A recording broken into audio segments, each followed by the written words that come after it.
Има камиони с толкова странен дизайн, че не знаеш дали се използват за превоз на дърва за огрев или за опит за контакт с цивилизации от друга планета. Естетиката понякога е загадка. Днес разглеждаме най-екстравагантния ъгъл на автомобилната история, за да ви покажем 15 автомобила, които противоречат на всяка търговска и механична логика. Останете на номер 1, защото това е 6-колесният пикап, задвижван от самолет, за който никой не вярваше, че е легален. Нека започнем. Номер 15. Международна серия Harvester C. Когато говорим за класически пикапи, имената на Ford, Chevrolet и Dodge обикновено монополизират цялото внимание, но има марка, която години наред беше гръбнакът на американската провинция и която днес малцина помнят с справедливостта, която заслужава. International Harvester беше известен основно с производството на трактори и тежка техника, но навлизането й в света на леките пикапи доведе до създаването на едни от най-здравите и странни превозни средства, които някога са се появявали на пътя. Серията C, пусната в началото на 60-те години, е перфектен пример за тази философия. За разлика от конкурентите, които търсеха по-плавни и аеродинамични линии, серията International Harvester C запази масивен и утилитарен вид, който плашеше просто око. Това, което го прави рядък, е вътрешният му инженеринг. Тези ванове бяха произвеждани по стандарти за тежкотоварни камиони. Двигателите му, известни като V304 и V345, не бяха проектирани за скорост, а да поддържат постоянен въртящ момент десетилетия наред, без необходимост от пълна реконструкция. Серията си предлагаше опции, които отнемаха години да се стандартизират спрямо конкурентите, като фабрично интегрирано задвижване на всички колела с здравина, която й позволяваше да преминава терени, където съвременен Ford би заклещял. Брой 14. Powell Sport Wagon. Ако потърсите значението на думата рядкост в автомобилния речник, вероятно ще намерите снимка на Powell Sport Wagon от средата на 50-те години. Това е може би една от най-невероятните истории за предприемачеството и рециклирането в индустрията. Братята Пауъл, базирани в Калифорния, решиха да създадат пикап, който да бъде икономичен и функционален в период, когато цените на новите автомобили бързо се покачваха. Това, което направиха, беше нещо, което никога досега не е виждано. Купиха хиляди употребявани шасита Плимът от края на 40-те години, напълно ги реставрираха и построиха изцяло ново купе от стомана и фибростъкло върху тях. Резултатът беше Sport Wagon, камион, който изглеждаше пред времето си с чистите си линии и концепцията за развлекателен автомобил. Една от най-странните и готини характеристики на този пикап беше скрито отделение отзад, което се плъзгаше навън като дълго чекмедже, специално проектирано да съхранява въдици или дълги инструменти, без да заема място в кабината или основната кутия. Произведени са само около 1200 броя между 1950 и 4 и 1956 година, преди компанията да затвори вратите си. Тъй като използваха механични компоненти от Plymouth, бяха лесни за ремонт, но уникалните им купета значително пострадаха с времето. Номер 13. Шампион Студебейкър. Марката Студебейкър винаги е била известна с авангардните си дизайни, които често оставяха публиката озадачена, и Champ Pickup не беше изключение. Пуснат през 1960 година, Champ беше отчаян опитна компания, която изчерпваше средствата си да остане актуална на пазара на пикапи. Инженерното решение беше толкова странно, колкото и ефективно. Те взеха предната част на компактния си седан, Studebaker Lark, разрязаха я на две и я прикрепиха към тежко шаси на пикап с стоманено задно легло. Тази комбинация придаваше на Champ уникален външен вид, тъй като интериорът беше много по-удобен и изискан от този на всеки друг конкурентен пикап. Имаше таблото като на лек автомобил, много по-меки седалки и возене, което се усещаше по-близо до това на кола, отколкото до служебна камион. Въпреки хибридния си произход, Champ беше неуморен работник. Той беше наличен с 6-цилиндрови двигатели, както и с мощните 8-цилиндрови двигатели на Studebaker, известни със своята издръжливост.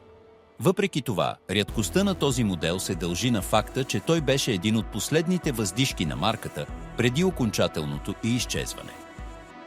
Производството на Чамп беше ограничено и много купувачи по онова време бяха предпазливи към камион, който изглеждаше толкова приятелски отвън.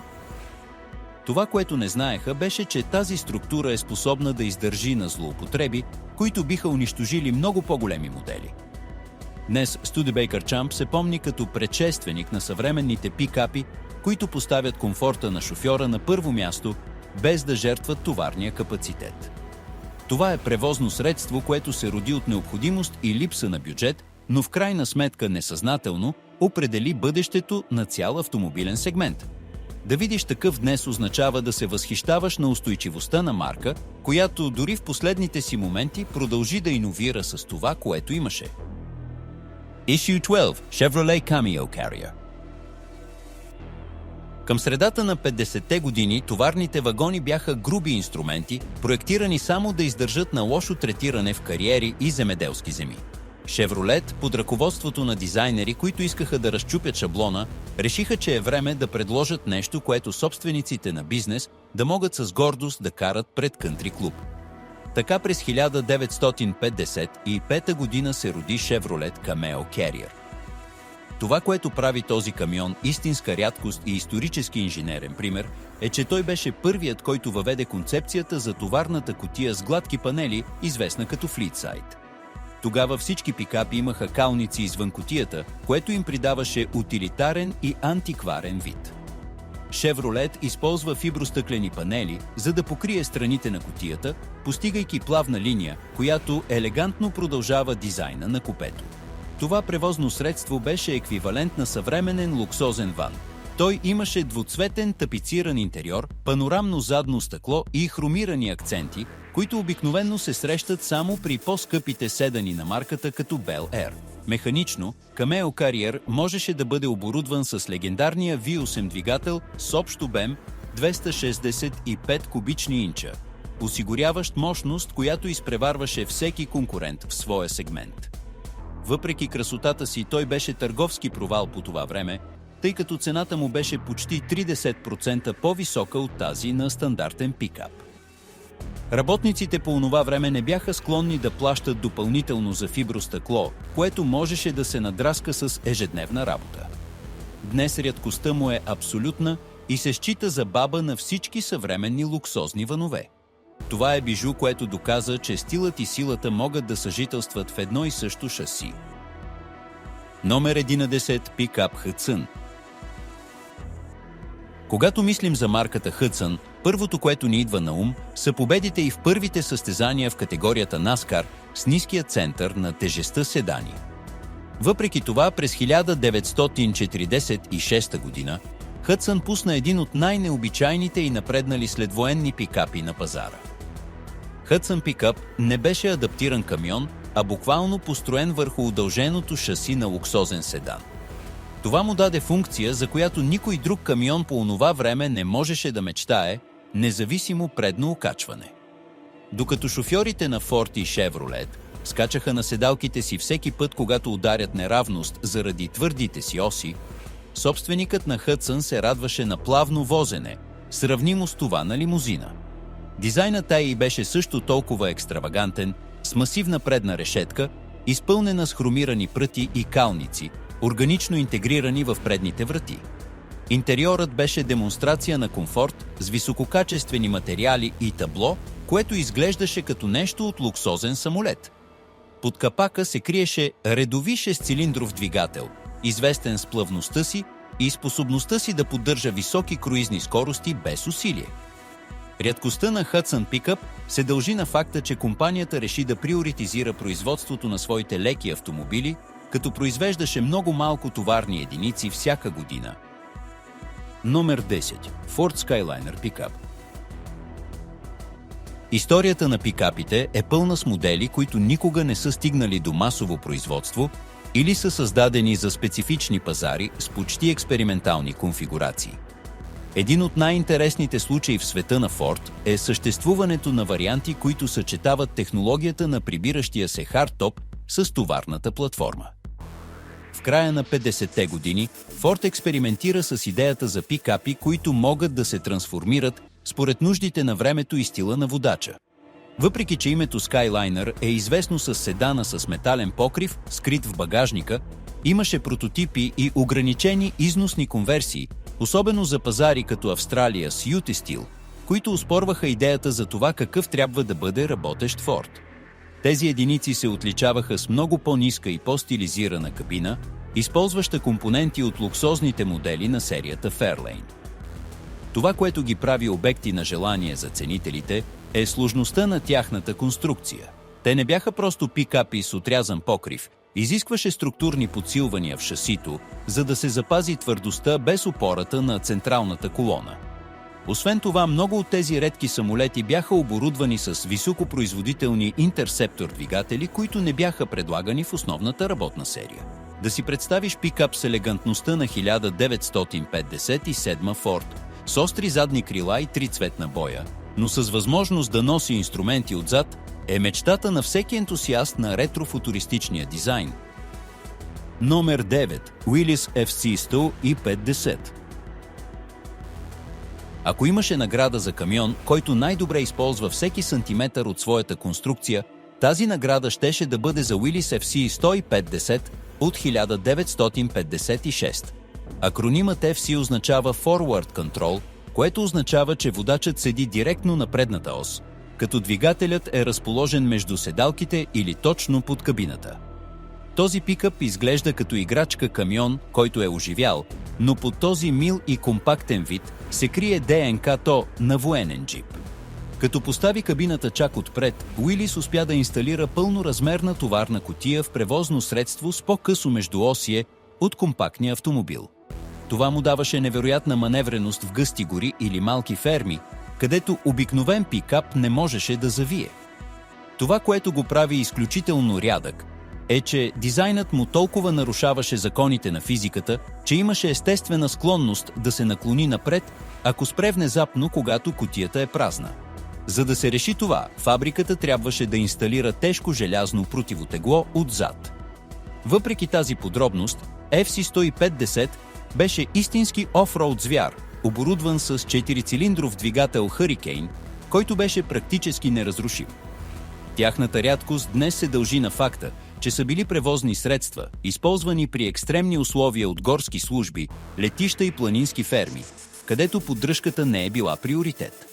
Виждането на такъв днес, особено версии, които запазват фабричната си конфигурация без съвременни модификации, напомня за време, когато автомобилната индустрия не се страхуваше да експериментира с архитектурата на превозните средства, за да реши проблеми с пространството и функционалността. Това е дизайн, който днес изглежда взет от филм за космически изследвания от 50-те години. Номер 8. Джип Comanche Scrambler. В началото на 80-те години Jeep реши, че е време да пренесе своя приключенски дух в формат, който съчетава най-доброто от два свята – товарния капацитет на пикап и свободата на кабриолет. Така през 1982 година се роди Jeep Scrambler, известен вътрешно като CJ8. Това превозно средство е истинска аномалия в автомобилната история, защото противоречи на всяка съвременна логика за безопасност. Представете си пикап с удължено шаси на джип, където купето няма изцяло метални врати, а с брезенти или врати с половин височина и покрив, който можете напълно да премахнете, за да усетите вятъра, докато преминавате през пустиня. Това, което го прави изключително рядък, е конфигурацията на зареждането му. Имаше малък, но функционален корпус, често украсен с ролбарове и странични графики, които крещяха естетика на 80-те. Под капака той монтираше неразрушимия 4-точков двуцилиндров редови 6-цилиндров двигател, известен с ниския си въртящ момент. Въпреки че знаменитости като президента Роналд Рейган имаха такъв на ранчото си, Scrambler не беше огромен бестселър. Беше твърде малък, за да е сериозен служебен ван, и твърде странен, за да е обикновена кола. Днес намирането на такъв, който не е модифициран за екстремен рок-бой, е почти невъзможно, което го прави колекционерски предмет, който представлява най-игривата и рискова страна на марката Jeep. Номер 7. Datsun 1200. Докато в Съединените щати камионите нарастваха по размер и потребление, от Япония дойде предложение, което изглеждаше като играчка, но в крайна сметка завладя най-отдалечените кътчета на планетата. Datsun 1200 от серия B110 е определението за максимална ефективност. Неговата рядкост идва не от футуристичен дизайн, а от удивителната му дълготрайност и здравина. Оборудван с двигател от серия А с мощност само 1,2 литра, този малък гигант развиваше малко над 60 конски сили. Въпреки това теглото й беше толкова ниско, че можеше да носи почти половин тон без да се оплаква. Това беше превозното средство, което задвижваше голяма част от Латинска Америка и Югоизточна Азия, оценено от механици, които можеха да го ремонтират с отвертка и няколко основни ключа. Това, което я прави специална за днешните ентусиасти, е механичната и чистота. Няма сервоусилвател на волана, няма сервоусилвателни спирачки, а задното задвижване го прави изненадващо забавна платформа за каране. В много страни тези камиони са били експлоатирани до изтощение на овощни пазари и селски райони, така че намирането на екземпляр в изложено състояние е като да намериш иглавко сено. Това е свидетелство за епоха, в която по-малкото беше повече и когато японското инженерство доказа, че не е нужен 8-цилиндров двигател, за да движиш икономиката на цяла нация. Номер 6. Shelby Dodge Dakota. През 1989 година легендарният Карл Шелби, човекът, който постави Форд на картата на международните състезания, насочи вниманието си към неочакван сегмент – средноразмерни пикапи. Dodge Dakota от онова време беше послушен, но скучен автомобил. Шелби решава, че рецептата за подобрение е проста, но радикална. Да се натисне 5-точков, 2-литров V8 двигател в отделение, първоначално проектирано за 4 и 6-цилиндрови двигатели. Това беше първият високопроизводителен пикап в съвременната епоха. За да пасне огромният блок, Шелби трябваше да замени механичния вентилатор на двигателя с 2 електрически вентилатора – иновативно решение за времето си. Произведени са само 1500 броя, което го прави един от най-ограничените пикапи в историята. Не ставаше въпрос само за власт. Шелби Дакота беше с отличителна бяла или червена боя с декоративни ивици, специални алуминиеви джанти и интериор с емблемата на Шелби, бродирана по седалките. Въпреки че по днешните стандарти 175 конски сили изглеждат малко, през 1989 година това беше истинска куршум, която можеше да унизи много спортни коли на светофари. Това беше експериментът, който проправи пътя за всички SUV-та, които последваха, доказвайки, че фамилията Шелби може да превърне всеки работен инструмент в машина за адреналин. Брой 5. GMC Cyclone. Ако говорим за автомобили, които нарушиха установения ред, GMC Cyclone от 1991 година получава всички отличия. В свят, в който пикапите бяха бавни и шумни, General Motors решиха да създадат чудовище. Под компактния си черен пикап се намираше 3-литров 4-точков V6-цилиндров двигател с турбокомпресор Mitsubishi и система за охлаждане с течен въздух. Резултатът беше мощност от 280 конски сили и постоянна система за задвижване на всички колела, която разпределяше силата перфектно върху асфалта. Cyclone беше толкова бърз, че при тестове на списания по онова време успя да победи Ferrari 348 в състезание с ускорение. Това беше първият камион, оборудван с антиблокиращи спирачки на всички 4 колела, нещо нечувано за неговия сегмент. Неговата рядкост е легендарна, тъй като са произведени само около 3000 броя, а употребата му е била строго ограничена само до пътя. Всъщност, стикер на кабината предупреждаваше, че не трябва да се използва извън асфалта или за превоз на тежки предмети, тъй като окачването й беше настроено изключително за скорост и сцепление при завой. Cyclone не беше пикап за работа, а прецизно оръжие, създадено да тероризира собствениците на спортни коли.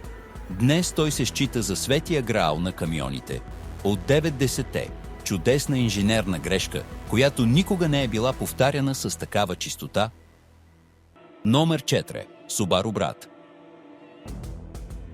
В края на 70-те години на 20 век, американският пазар наложи солидна мита от 25% върху вносните леки камиони, популярно известна като данък върху пилетата.